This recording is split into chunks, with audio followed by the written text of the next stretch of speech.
This is the story of Natalie and Jake who met, fell in love, and got married. Shortly after, Natalie and Jake Peterson had what appeared to be a healthy baby boy they named Garrett. At 6 weeks old, Garrett was diagnosed with severe tracheomalacia. It's a fancy way of saying he had a hole between the lower chambers of his heart, which put extreme pressure on his lungs. The pressure caused his airways to collapse and he was breathing through tiny slits. Jake, not wanting to give up on his son, read about an experimental procedure developed by Dr. Glenn Green, a pediatric ear, nose, throat specialist at the University of Michigan. Dr. Green helped another baby with the same condition breathe on their own by using a 3D printer to make a custom-fitted splint for newborn babies like Garrett.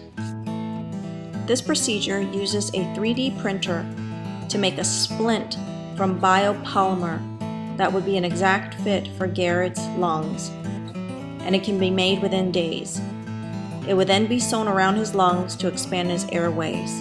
The amazing part is that Garrett's body will absorb the splint during the next 3 years as his airways grow stronger without the need of a ventilator. However, devices made by 3D printers for human use are not approved by the Food and Drug Administration, also known as the FDA, unless it is for last resort, meaning nothing else can be done medically and they will die. Fortunately, Garrett is in this category, and he was able to obtain an emergency clearance from the FDA for this procedure. This is a photo of baby Garrett before his surgery. On January 31st, 2014, Garrett had his life-saving surgery. Here's a photo of Garrett with his parents and the team of doctors at University of Michigan that gave him a second chance at life.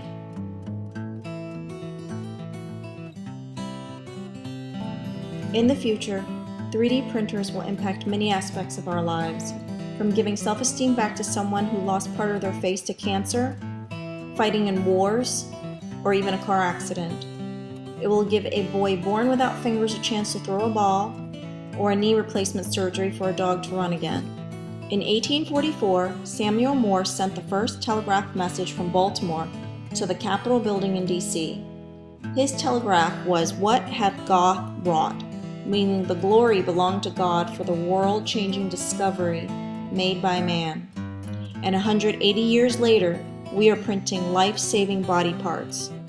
In 2012, President Obama launched the National Additive Manufacturing Innovation Institute, a national effort bringing together industry and universities and the federal government to provide infrastructure to support 3D technologies and their products.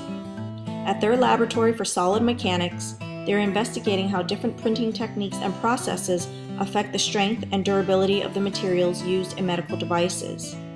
What they are discovering will be valuable to product safety and innovation for future FDA approvals of medical devices made by 3D printers for human and animal use.